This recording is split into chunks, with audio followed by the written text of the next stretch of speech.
साथियों नमस्कार। ये करंट अफेयर को लेकर कलाम कोचिंग द्वारा ये पीडीएफ उपलब्ध कराई गई है। देखिए, पिछले एक वर्ष का संपूर्ण करंट अफेयर जनवरी से दिसंबर 2022 तक लगभग इसमें सभी जितने भी सवाल बनते हैं वो एमसीक्यू इसमें करवाए गए हैं कलाम कोचिंग द्वारा, और परीक्षा में इनमें से सवाल आने पक्के हैं। देखिए, राजस्थान समय की शुरू करते हैं। देखिए, थर्ड ग्रेड के लिए स्पेशल ये जारी की गई है। देखिए, शुरू करते हैं। पहला सवाल आपका ज़्यादा समय नहीं लिया जाएगा। पहला सवाल है, राज्य का पहला कृषि बजट कब प्रस्तुत किया गया? तो राज्य का पहला कृषि बजट कब प्रस्तुत किया गया? तो 2022-23 में। याद रखिएगा, राज्य का पहला कृषि बजट 2022-23 में प्रस्तुत किया गया। आगे सवाल है,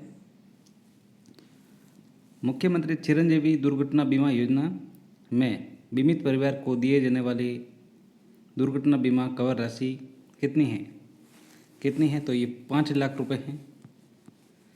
मुख्यमंत्री चिरंजीवी दुर्घटना बीमा योजना में बीमित परिवार को दिए जाने वाले दुर्घटना बीमा कवर की राशि 5 लाख रुपए है। परीक्षा में पूछा जाने वाला सवाल, याद रखिएगा, 5 लाख रुपए हैं।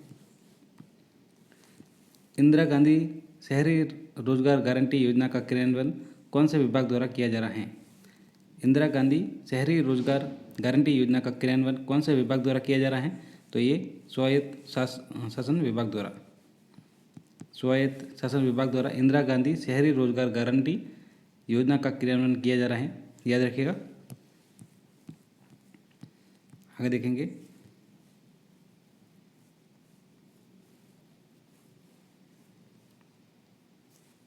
बजट 2022-23 में घोषित राजस्थान स्टेट स्पोर्ट्स इंस्टीट्यूट की स्थापना कहाँ की जाएगी? बजट 2022-23 में घोषित राजस्थान स्टेट स्पोर्ट्स इंस्टीट्यूट की स्थापना ये जोधपुर में की जाएगी। याद रखिएगा, परीक्षा में पूछा जा सकता है ये सवाल। बजट 2022-23 में राजस्थान स्टेट स्पोर्ट्स इंस्टीट्यूट की स्थापना जोधपुर में की जाएगी।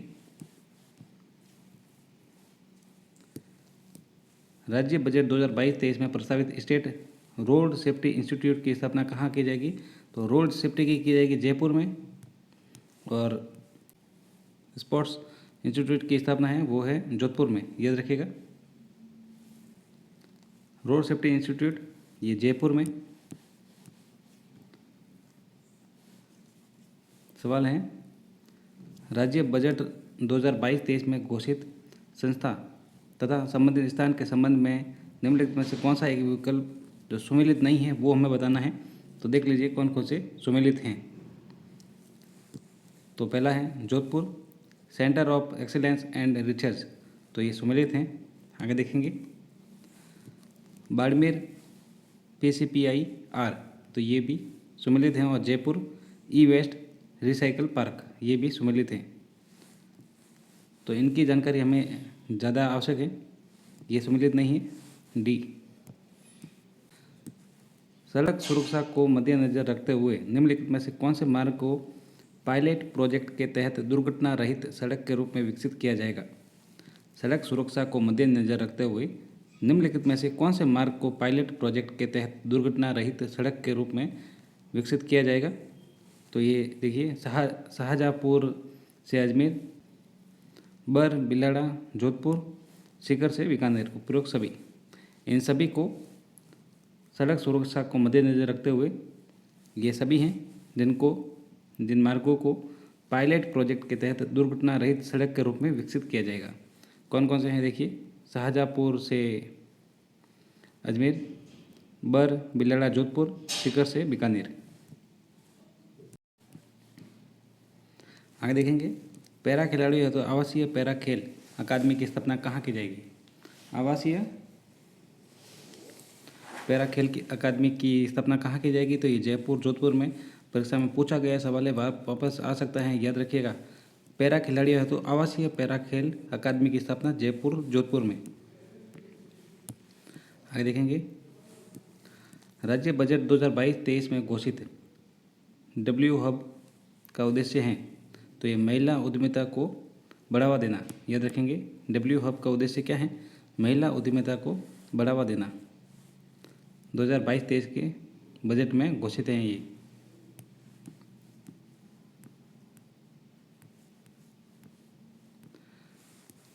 राज्य बजट 2022-23 में पालनहार योजना के तहत 0 से 6 आयु वर्ग के अनाथ बच्चों को दी जाने वाली राशि कितनी कर दी गई है? तो ये 1500 रुपये प्रति माह। बजट 2022-23 में पालनहार योजना, कौन सी?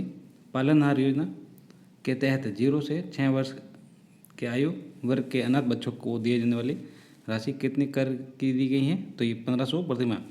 तो ये सवाल ये भी पूछा जा सकता है, जो पालनहार योजना है वो कितने वर्ग के आयु वर्गों के लिए हैं? तो 0 से 6 वर्ष के लिए, याद रखेंगे। इनको लेकर ये घोषणा है 2022-23 में। आगे देखेंगे, इंदिरा गांधी मातृत्व पोषण योजना संपूर्ण राजस्थान में किस तिथि से लागू की गई? इंदिरा गांधी मातृत्व पोषण योजना संपूर्ण राजस्थान में किस तिथि को लागू की गई? तो ये 1 अप्रैल 2022 को। परीक्षा में पूछा जा सकता है, काफ़ी इंपॉर्टेंट सवाल है ये। इंदिरा गांधी मातृत्व पोषण योजना संपूर्ण राजस्थान में 1 अप्रैल 2022 से लागू की गई। आगे देखेंगे,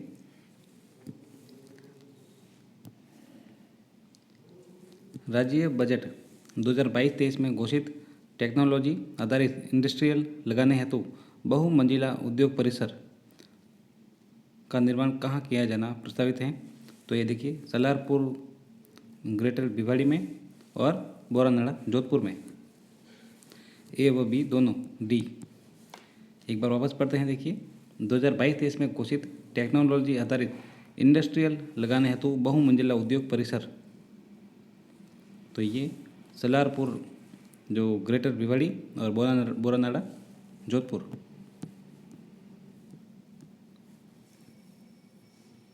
आगे देखिए, राज्य बजट 2022-23 में घोषित संस्थान जो कि संबंधित स्थान के साथ सम्मिलित नहीं है। परीक्षा में सवाल को अच्छे से पढ़ना है, जो सम्मिलित नहीं है वो हमें देखना है। तो देखिए, एक तरफ संस्था दी गई है, दूसरी तरफ एक तरफ स्थान दिए गए, दूसरी तरफ संस्थान दिए गए। तो देखिए, जयपुर तो बाबा आमटे दिव्यांग विश्वविद्यालय, तो ये सम्मिलित हैं। जोधपुर जनजातीय आवासीय विद्यालय, परीक्षा में पूछा जा सकता है, याद रखिएगा इसको, जनजातीय आवासीय विद्यालय जोधपुर। और वैदिक गुरुकुल, तो ये बांसवाड़ा, ये भी पूछा जा सकता है, तो इनको आपको याद रखना है। ये सम्मिलित हैं, बाकी ये सम्मिलित नहीं है। मुख्यमंत्री work from home job work योजना की घोषणा की गई, तो ये 2022-23 में। मुख्यमंत्री work from home job work योजना की घोषणा 2022-23 में। राज्य बजट 2022-23 के तहत प्रदेश में संचालित इंदिरा रसोइयों की संख्या बढ़ाकर कितनी कर दी गई? तो ये 1000 कर दी गई। परीक्षा में पूछा जा सकता है, काफ़ी इंपॉर्टेंट सवाल है, आपको ये याद रखना है।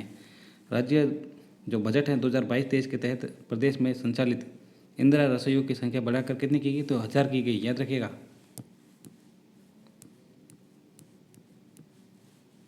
साथियों, वीडियो अच्छा लगे तो चैनल को सब्सक्राइब कर दीजिएगा, अन्यथा कोई समस्या नहीं, आप वीडियो जरूर देखिए। कमेंट बॉक्स में ज़रूर बताएं कैसे सवाल है। राजस्थान स्टेट SC तथा ST development fund planning allocation and utilization of financial resource bill कब पेश किया गया? तो ये 2022-23 के बजट में। वापस देखिए, राजस्थान स्टेट SC तथा ST development fund planning allocation fund utilization of financial resource, ये बिल कब पेश किया गया? तो 2022-23 के बजट में। आगे देखेंगे, राज्य में बेघर वृद्धजन, कामकाजी महिलाओं एवं असहाय निराश्रित व्यक्तियों के लिए आवासीय संस्था उपलब्ध कराने हेतु किस संस्था की तर्ज पर मुख्यमंत्री पुनर्वास गृह योजना की घोषणा की गई? तो ये अपना घर, काफ़ी इम्पोर्टेंट है। राज्य में बेघर वृद्धजन जो कामकाजी महिलाएं एवं असहाय व निराश्रित जो व्यक्ति है वो के लिए आवासीय संस्थान उपलब्ध कराने हेतु किस संस्था की तर्ज पर? तो अपना घर संस्था की तर्ज पर मुख्यमंत्री पुनर्वास गृह योजना की घोषणा की गई, अपना घर। राजस्थान स्मार्ट सिटी योजना के तहत शामिल शहर हैं, तो ये अलवर, जोधपुर और भीलवाड़ा। स्मार्ट सिटी योजना के तहत तो ये सभी हैं, उपरोक्त सभी। स्मार्ट सिटी योजना अलवर, जोधपुर, भीलवाड़ा। राज्य बजट 2022-23 में घोषित मुख्यमंत्री क्षेत्रीय ग्रामीण विकास योजना है तो कितने बजट का प्रावधान किया गया? तो ये 100 करोड़ रुपए। 2022-23 में घोषित मुख्यमंत्री क्षेत्रीय ग्रामीण विकास योजना, कौन सी? क्षेत्रीय ग्रामीण विकास योजना के हेतु कितने बजट का प्रावधान किया गया? तो ये 100 करोड़ रुपए। आगे देखेंगे, मुख्यमंत्री डिजिटल सेवा योजना के संबंध में सही कथन है। तो देखिए सही कथन, इसके तहत घर बैठे सरकार की सुविधाओं का लाभ पहुंचाया जाएगा। जो डिजिटल सेवा के संबंध में ये है तो ये सही कथन है। इसके तहत लगभग 1,33,00,000 महिलाओं को निःशुल्क स्मार्टफोन दिए जाएंगे। तो ये भी सही है, परीक्षा में वापस पूछा जा सकता है। किस योजना के तहत? तो मुख्यमंत्री डिजिटल सेवा योजना के तहत। योजना हेतु लगभग 2500 करोड़ रुपए वार्षिक व्यय प्रस्तावित हैं। तो उपरोक्त सभी ये सभी सही हैं।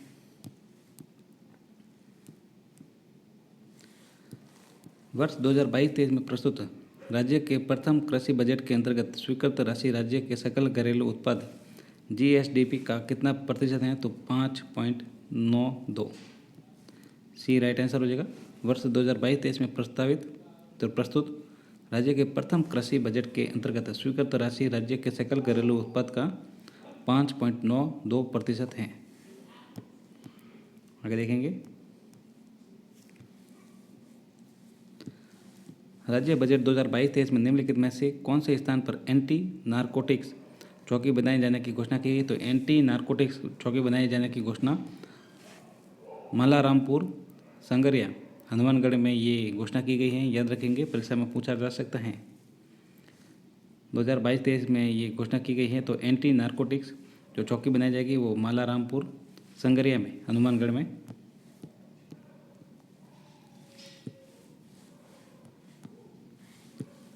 राज्य बजट 2022-23 में घोषित ब्लॉकचेन सेंटर ऑफ एक्सीलेंस के लिए तकनीकी सहायता लेने हेतु किस संस्था के साथ MOU हस्ताक्षरित किया गया? राज्य बजट 2022-23 में घोषित ब्लॉकचेन सेंटर ऑफ एक्सीलेंस के लिए तकनीकी सहायता लेने हेतु किस संस्था के साथ MOU हस्ताक्षरित किया गया? तो वो IIT कोटा के साथ। बी राइट आंसर हो जाएगा इसका। Blockchain centre of excellence IIT Kota के साथ। आगे देखेंगे, राज्य बजट 2022-23 में पूर्व पेंशन योजना OPS को पुनः लागू करने की घोषणा की गई। इसके अंतर्गत किस स्थिति से नियुक्त कर्मचारियों को OPS का लाभ प्राप्त होगा? तो 1 जनवरी 2004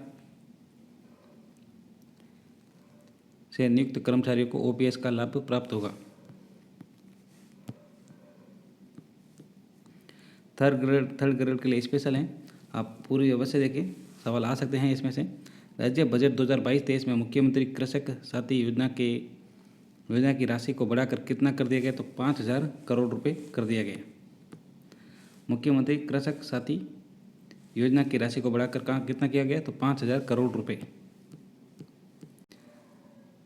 centre of excellence for millets की स्थापना कहाँ की जाएगी? Centre of excellence for millets की ये स्थापना जो है जोधपुर में की जाएगी। याद रखेंगे। राजस्थान फसल सुरक्षा मिशन का उद्देश्य है, तो ये उद्देश्य क्या है? देखिए, राजस्थान फसल सुरक्षा मिशन का उद्देश्य तो ये है नीलगाय और आवारा पशुओं से फसल नुकसान को रोकना। जो फसल सुरक्षा मिशन है उसका उद्देश्य है नीलगाय व आवारा पशुओं से फसल के नुकसान को रोक। निम्नलिखित में से कौन सा कार्यक्रम मुख्यमंत्री कृषक साथी योजना के अंतर्गत शामिल नहीं है? तो देखिए कौन कौन सा शामिल है। तो राजस्थान जैविक खेती मिशन ये कृषक साथी योजना के अंतर्गत शामिल है। जो राजस्थान भूमि उर्वरकता मिशन है ये भी शामिल है। राजस्थान खाद्य प्रसंस्करण मिशन ये भी शामिल है। जो मक्का प्रोत्साहन मिशन है ये शामिल नहीं है। तो आपको ध्यान में रखना है, जो कृषक साथी योजना के अंतर्गत ये शामिल है। आगे देखेंगे, मुख्यमंत्री दुग्ध उत्पादक संबल योजना के तहत प्रति लीटर दूध पर दी जाने वाली अनुदान राशि कितनी है? तो ये 5 रुपये। मुख्यमंत्री दुग्ध उत्पादक संबल योजना के तहत प्रति लीटर दूध पर दी जाने वाली अनुदान राशि कितनी है? तो ये 5 रुपये है।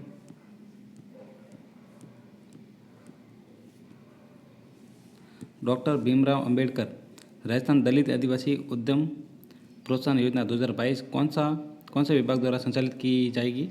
तो ये उद्योग एवं वाणिज्य विभाग द्वारा ये संचालित की जाएगी। डॉक्टर भीमराव अंबेडकर राजस्थान दलित व आदिवासी उद्यम प्रोत्साहन योजना 2022 ये उद्योग और वाणिज्य विभाग द्वारा संचालित की जाएगी। राजस्थान सरकार ने वेदांता समूह के साथ 25,000 आंगनबाड़ी केंद्रों के रूप में विकसित करने के लिए समझौता ज्ञापन पर हस्ताक्षर किए। तो ये नंदगढ़। राजस्थान सरकार ने वेदांता समूह के साथ 25,000 आंगनबाड़ी केंद्रों को नंदगढ़ के रूप में नंदगढ़ के रूप में विकसित करने के लिए समझौता ज्ञापन पर हस्ताक्षर किए। जयपुर में जिला स्तरीय इन्वेस्टमेंट समिट का आयोजन कब किया गया है? तो ये 5 जनवरी 2022 को। कहाँ पे किया गया है? तो ये जयपुर में किया गया जिला स्तरीय इन्वेस्टमेंट समिट। ये सवाल पूछा गया, जिला स्तरीय इन्वेस्टमेंट समिट का आयोजन कहाँ पर किया गया? तो ये जयपुर में किया गया। कब किया गया? तो ये 5 जनवरी 2022 को। आगे देखिए,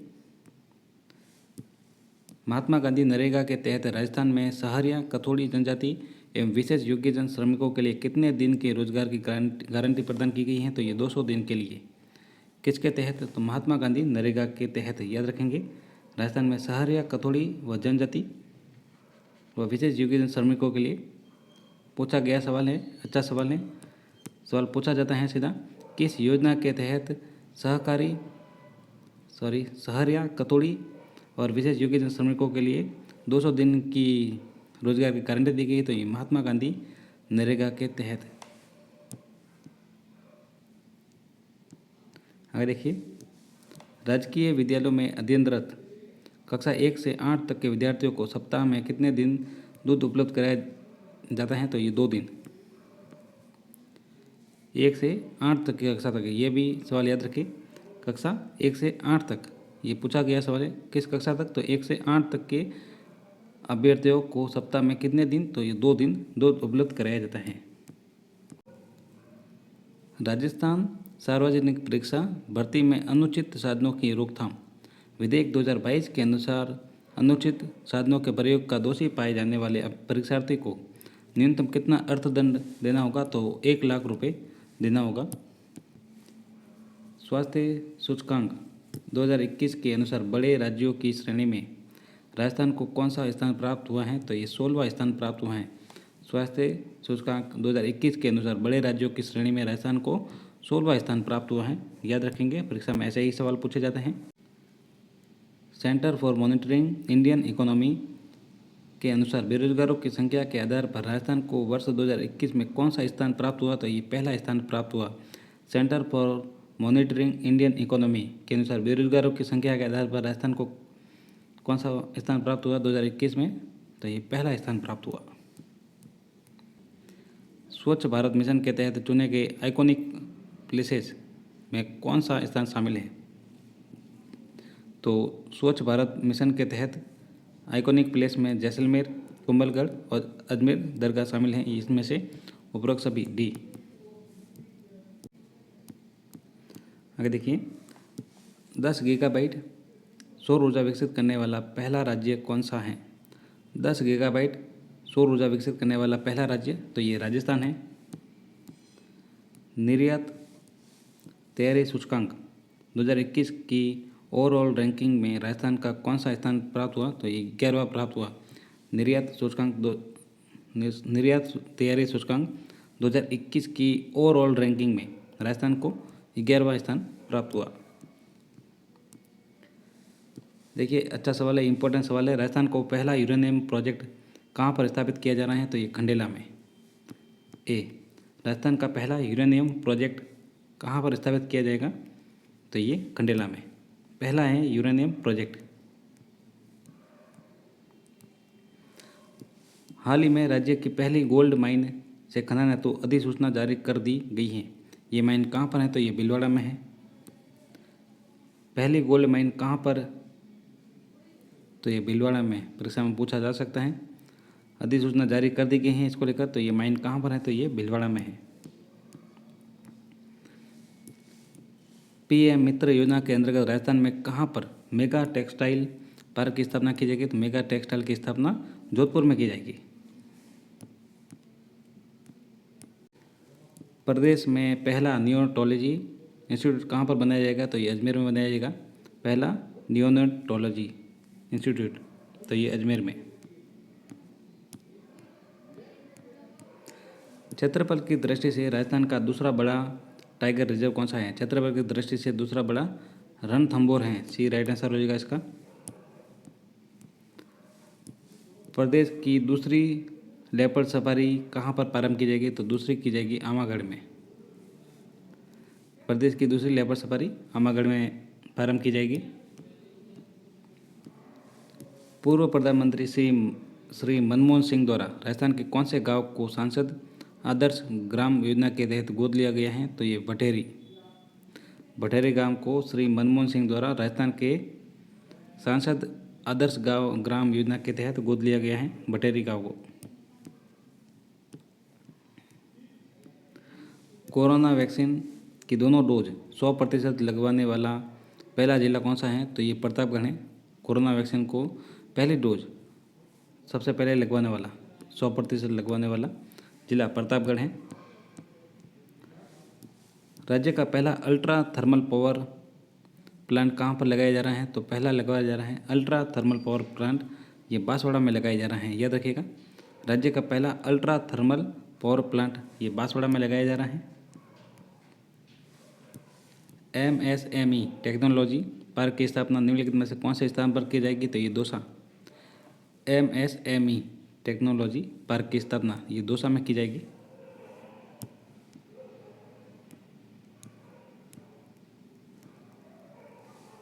भारत के दूसरे सबसे बड़े क्रिकेट स्टेडियम का निर्माण कहाँ पर किया जा रहा है? भारत के दूसरे सबसे क्रिकेट स्टेडियम का निर्माण ये जयपुर में किया जा रहा है, याद रखिएगा।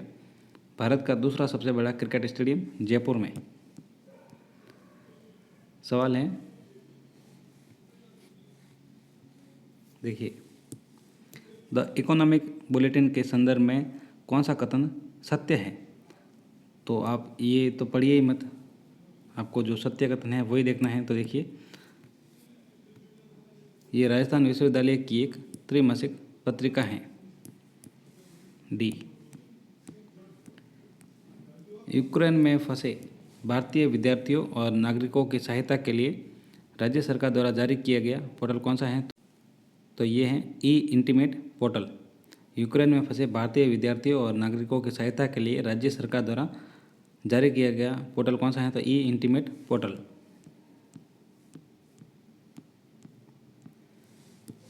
बीकानेर में आयोजित परामर्श 2022 कार्यशाला का उद्देश्य, तो इसका उद्देश्य है विद्यार्थियों के लिए करियर संबंधी परामर्श।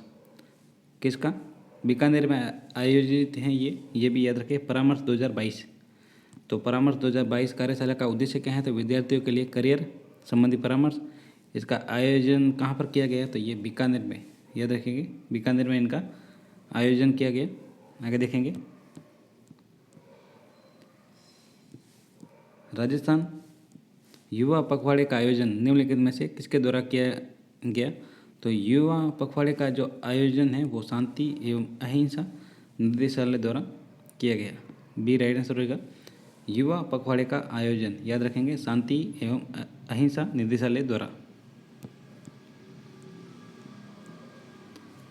सवाल है, हाल ही में राजस्थान स्कूल शिक्षा परिषद द्वारा सरकारी विद्यालयों में डिजिटल शिक्षा के प्रसार हेतु निम्नलिखित में से किस संस्था के साथ समझौते पर हस्ताक्षर किए गए हैं? तो स्कूलनेट संस्था।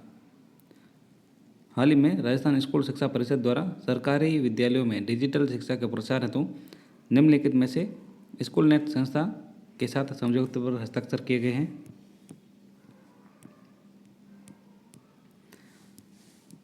संविधान पार्क का निर्माण निम्नलिखित में से कौन से स्थान पर किया जा रहा है? तो संविधान पार्क का निर्माण है वो जयपुर पर किया जा रहा है। संविधान पार्क का जो निर्माण है वो जयपुर में किया जा रहा है। गणतंत्र दिवस 2022 की परेड में सम्मिलित झांकी में राजस्थान की कौन सी कला का प्रदर्शन किया गया? तो पिछवाई कला का प्रदर्शन किया गया। गणतंत्र दिवस 2022 की परेड में सम्मिलित झांकी में राजस्थान की पिछवाई कला का प्रदर्शन किया गया। आगे देखिए, 24 जनवरी 2022 जनवरी 2022 को राष्ट्रीय बालिका दिवस के अवसर पर आयोजित राज्य स्तरीय समारोह की थीम क्या थी? तो ये थीम थी हौसलों की उड़ान से छू ले आसमान।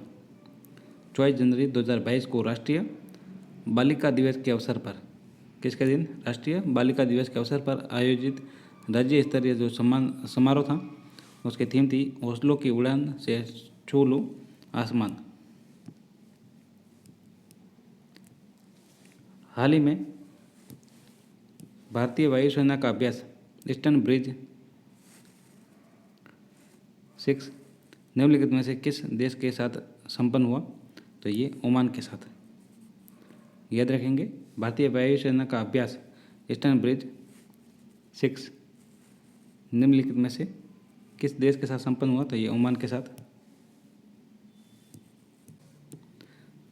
निम्नलिखित में से किसे पद्म भूषण 2022 पुरस्कार से सम्मानित किया गया? तो पद्म भूषण जो है ये राजीव महर्षि को 2022, ये राइट आंसर होगा। पद्म भूषण 2022 पुरस्कार से सम्मानित राजीव महर्षि हैं। साथियों, साथ में आप देखते रहें, अच्छे से आप याद रखें। तीसरे राष्ट्रीय जल पुरस्कार के तहत राजस्थान का कौन सा स्थान प्राप्त हुआ? तीसरे राष्ट्रीय जल पुरस्कार के तहत राजस्थान को कौन सा स्थान प्राप्त हुआ? तो ये हुआ दूसरा।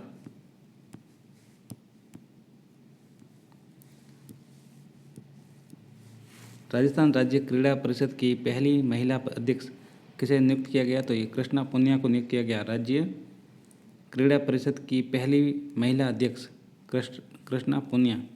सवाल ऐसे ही पूछे जाते हैं, आपको ये नाम याद रखना है। कृष्णा पुनिया को राज्य क्रीड़ा परिषद की पहली महिला अध्यक्ष नियुक्त किया गया है। याद रखेंगे कृष्णा पुनिया को।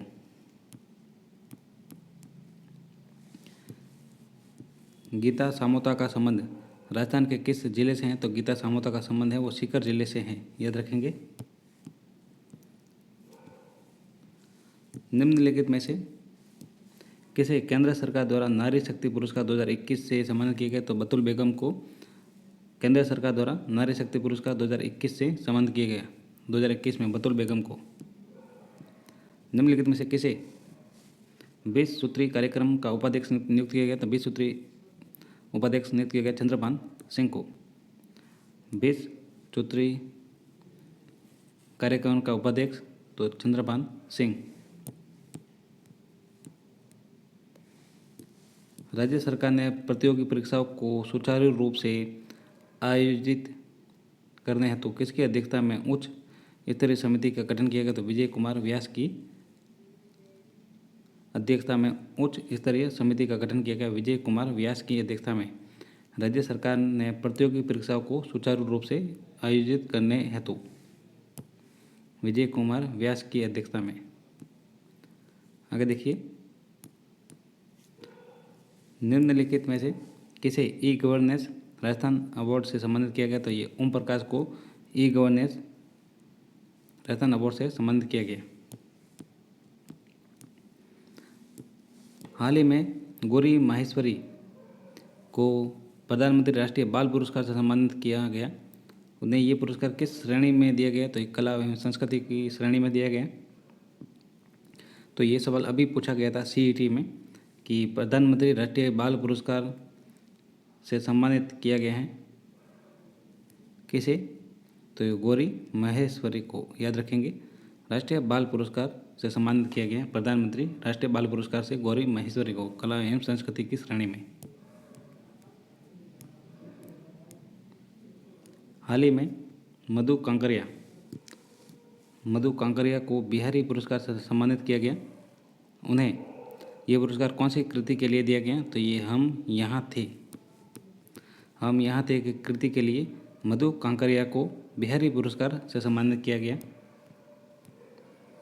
निम्नलिखित में से किस जिले को उसके अभियान सिलिकोसिस केयर के लिए राष्ट्रीय ई गवर्नेंस अवार्ड प्रदान किया गया? तो ये नागौर जिले को उसके अभियान सिलिकोसिस केयर के लिए राष्ट्रीय ई गवर्नेंस अवार्ड प्रदान किया गया नागौर को। नैनो इनोवेशन अवार्ड 2022 के लिए इनमें से किसे चुना गया? तो रमेश रलिया को चुना गया नैनो इनोवेशन अवार्ड 2022 के लिए रमेश रलिया को। निम्नलिखित में से किसे कोविड टीकाकरण कार्य में उत्कृष्ट योगदान देने के कारण केंद्रीय स्वास्थ्य मंत्री द्वारा उत्कृष्ट स्वास्थ्य कार्यकर्ता सम्मान प्रदान किया गया? तो ये सुनीता महिया को। निम्नलिखित में से ये सुनीता महिया जी हैं जिन्हें कोविड टीकाकरण कार्य में उत्कृष्ट योगदान देने के कारण केंद्रीय स्वास्थ्य मंत्री द्वारा उत्कृष्ट स्वास्थ्य कार्यकर्ता को से सम्मान प्रदान किया गया। वर्ष 2022 का Hasrat Jaipuri award for contribution in cinema किसे प्रदान किया? तो सईद कादरी को। Hasrat Jaipuri award for contribution in cinema Saeed Qadri को 2022 में। 14वें जयपुर इंटरनेशनल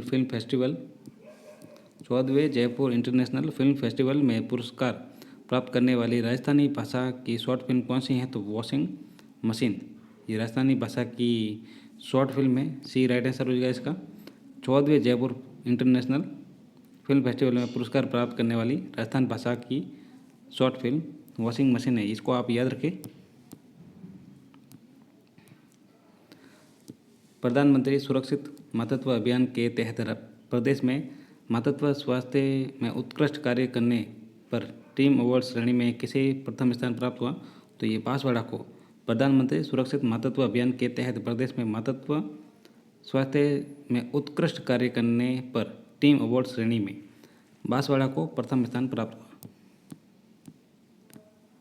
निम्नलिखित में से किसे राष्ट्रीय सुरक्षा पुरस्कार खनन प्रदान किया गया? तो ये किया गया Rajasthan state mines and mineral limited और बाड़मेर लिग्नाइट माइनिंग को। ए बी दोनों डी। निम्नलिखित में से किसे राष्ट्रीय पुलिस पदक से सम्मानित किया गया? तो माधव सिंह को राष्ट्रपति पुलिस पदक से सम्मानित किया गया। माधव सिंह को राष्ट्रपति पुलिस पदक से सम्मानित किया गया। माधव सिंह को।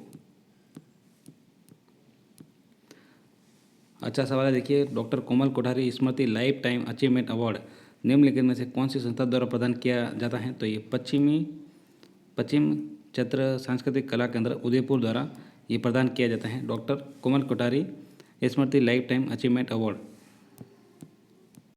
निम्नलिखित में से किसे Indian smart forum innovation award 2022 से सम्मानित किया गया? तो ये केंद्रीय शुष्क क्षेत्र अनुसंधान संस्थान जोधपुर काजरी Indian smart forum innovation award 2022 से सम्मानित किया गया काजरी को। काजरी जोधपुर। आगे देखिए। टोक्यो पैरा ओलंपिक में कांस्य पदक विजेता रहे सुंदर सिंह गुर्जर का संबंध राजस्थान के किस जिले से है? तो ये करौली से है। याद रखेंगे। टोक्यो पैरा ओलंपिक में कांस्य पदक विजेता रहे सुंदर सिंह गुर्जर का संबंध करौली से है। तो टोक्यो पैरा ओलंपिक में स्वर्ण पदक विजेता रहे कृष्णा नागर ने कौन सी स्पर्धा में ये उपलब्धि हासिल की? तो ये पैरा बैडमिंटन में। तो सीधा पूछा जाता है कृष्णा नागर का संबंध कौन सी स्पर्धा से है? तो पैरा बैडमिंटन से है। याद रखेंगे। स्वर्ण पदक जीतने वाले कृष्णा नागर हैं। देखिए। दुबई में आयोजित वर्ल्ड पैरा तीरंदाजी चैंपियनशिप में रजत पदक जीतने वाले खिलाड़ी तो ये श्याम सुंदर स्वामी हैं, जो दुबई में आयोजित वर्ल्ड पैरा तीरंदाजी चैंपियनशिप में रजत पदक जीतने वाले खिलाड़ी हैं श्याम सुंदर स्वामी। टोक्यो ओलंपिक की प्रतिभागी भावना जाट का संबंध किस खेल से है? तो रेस वॉक। आगे देखिए। भारतीय महिला हॉकी टीम के सदस्य जिन्हें the great wall of India भी कहा जाता है तो ये सविता पुनिया है। याद रखेंगे। अच्छा सवाल है। भारतीय महिला हॉकी टीम की सदस्य किस खेल से ये पूछा भी ये ऐसे भी पूछा जा सकता है the great wall of India कही जाने वाली सविता पुनिया किस खेल से संबंधित हैं? तो भारतीय महिला हॉकी टीम की ये सदस्य हैं। याद रखेंगे। तो ये हॉकी टीम से संबंधित हैं। The great wall of India किन्हें कहा जाता है? तो सविता पुनिया को कहा जाता है। रवि बिश्नोई जिन्हें भारतीय क्रिकेट टीम में शामिल किया गया का संबंध राजस्थान के किस जिले से हैं? तो ये जोधपुर जिले से हैं रवि बिश्नोई। दिव्यांश सिंह पवार का संबंध निम्नलिखित में से किस खेल से हैं? तो दिव्यांश सिंह पवार शूटिंग से संबंधित हैं ये। आगे देखिए। निम्नलिखित में से कौन सा खिलाड़ी टोक्यो ओलंपिक पैरालंपिक का प्रतिभागी नहीं है? देखिए नहीं है इनमें से। तो देखिए टोक्यो पैरा ओलंपिक में या ओलंपिक में तो दिव्यांश सिंह परमार तो हैं शूटिंग से संबंधित, रजत चौहान ये नहीं है, बाकी संदीप चौधरी हैं, अर्जुन लाल जाट हैं। अवनी लेखरा ने टोक्यो पैरा ओलंपिक में किन प्रतियोगिताओं में क्रमशः स्वर्ण व कांस्य पदक प्राप्त किए हैं? अवनी लेखरा ने टोक्यो पैरा ओलंपिक में स्वर्ण व कांस्य पदक प्राप्त किए हैं। तो देखिए 10 मीटर एयर राइफल स्टैंडिंग और 50 मीटर एयर राइफल 3 पोजीशन में। अगर देखिए तुर्की के इस्तांबुल में आयोजित एशियन पावर लिफ्टिंग चैंपियनशिप 2021 में स्वर्ण पदक जीतने वाले गौरव साहू ने ये उपलब्धि किस वर्ग में हासिल की? तो ये 53 किलोग्राम जूनियर भार वर्ग में। किसने? गौरव साहू ने। तुर्की के इस्तांबुल में आयोजित एशियन पावर लिफ्टिंग चैंपियनशिप 2021 में। देव नारायण नगर एकीकृत पशुपालक आवासीय योजना का शुभारंभ कहाँ से किया गया? तो ये कोटा से। देव नारायण नगर एकीकृत पशुपालक आवासीय योजना का शुभारंभ कोटा से किया गया। आगे देखिए इंदिरा प्रियदर्शी पुरस्कार योजना के अंतर्गत निम्नलिखित में से किसे पुरस्कार दिया जाता है? तो ये कक्षा 8, 10 और 12 की बोर्ड परीक्षाओं में जिला स्तर पर प्रथम आने वाली छात्राओं को, किन्हें? 8, 10, 12 की बोर्ड परीक्षाओं में जिला स्तर पर प्रथम आने वाली छात्राओं को दिया जाता है इंदिरा प्रियदर्शी पुरस्कार।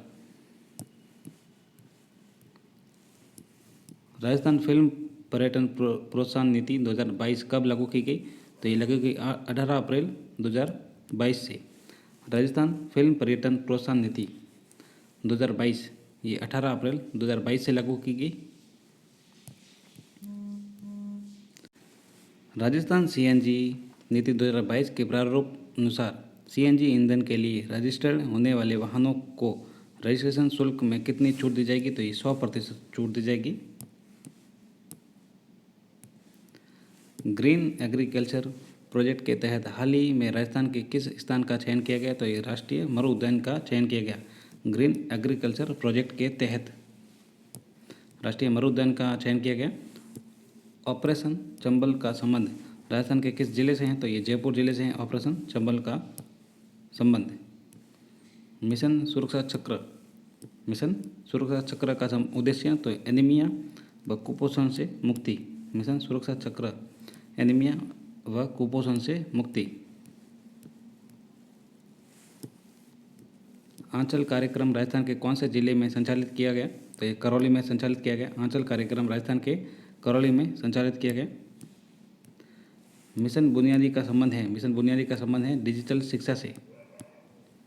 मिशन बुनियादी डिजिटल शिक्षा से संबंधित है। देखिए शक्ति दिवस का आयोजन निम्नलिखित में से कौन से दिवस पर को किया जाता है? तो मंगलवार के दिन किया जाता है। शक्ति दिवस का आयोजन मंगलवार के दिन पर किया जाता है। डी राइट है सर। धन्यवाद साथियों, मिलते हैं पार्ट 2 में। पार्ट 2 में ये वीडियो पूरा करा देंगे। आप चैनल से बने रहिए, काफ़ी अच्छे सवाल है ये, और इनमें से सवाल आने हैं जनवरी से दिसंबर तक 2022 पूरे करंट अफेयर है। धन्यवाद साथियों, मिलते हैं अगले वीडियो में। धन्यवाद।